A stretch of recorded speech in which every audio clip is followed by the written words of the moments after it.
নমস্কাৰ, সবকে মোৰ ইউটিউব চেনেললৈ স্বাগতম জনাইছোঁ। এয়া অতি এটা বেয়া খবৰ। গুৱাহাটী হাইকোৰ্টৰ ফালৰ পৰা শিক্ষক নিযুক্তি প্ৰক্ৰিয়াত স্থগিতাদেশ এটা অৰ্ডাৰ আহিছে। আজি 12 তাৰিখে সেইটো অৰ্ডাৰ আহিছে।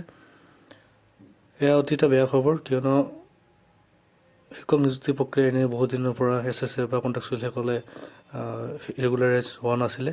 তেখেতসকলৰ কাৰণে এটা ভাল খবৰ বা ভাল দিন এটা আহিছিলে, কিন্তু একাংশ শিক্ষকে গুৱাহাটী হাইকোৰ্টত দ্বাৰস্থ হৈছিলে আৰু গুৱাহাটী হাইকোৰ্টত এটা কেছ ৰুজু কৰিছে 35,133টা পদৰ বিপৰীতে।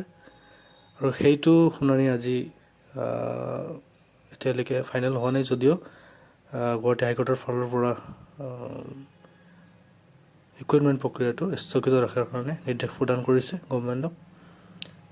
আৰু নিযুক্তি প্ৰক্ৰিয়া এতিয়া হয়তো নতুন বা ফাইনেল শুনানি নহালৈকে ৰিক্ৰুইটমেণ্ট প্ৰক্ৰিয়া সমাপ্ত নহ'ব। হয়তো কিছুদিন লেট হ'ব পাৰে, কিন্তু এয়া এটা বহুত বেয়া খবৰ বুলি ক'ব লাগিব একাংশ শিক্ষকৰ কাৰণে। কাৰণ বহুত আশা কৰি আছিলে চাকৰিটো ৰেগুলাৰাইজ হ'ব, কাৰণ বহুতৰে বয়স গৈ গৈছিলে বা বিভিন্ন ধৰণৰ প্ৰব্লেম হৈ আছিলে ৰেগুলাৰ নোহোৱাৰ কাৰণে।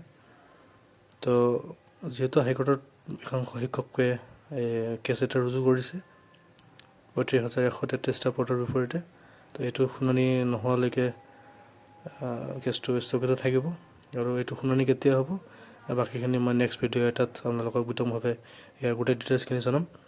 আৰু যিসকলে মোৰ ভিডিঅ' নতুনকৈ চাই আছে তেখেতসকলক অনুৰোধ জনাম যে মোৰ চেনেলটো ছাবস্ক্ৰাইব কৰিব, লাইক কমেণ্ট আৰু শ্বেয়াৰ কৰিব, ছাবস্ক্ৰাইব কৰিব আৰু কমেণ্ট কৰিব আপোনালোকে যে ভিডিঅ'ত কেনেকুৱা লাগিলে। কিবা যদি ক'ব লগা আছে আপোনালোকে কমেণ্ট কৰি জনাব মোক। Thank U.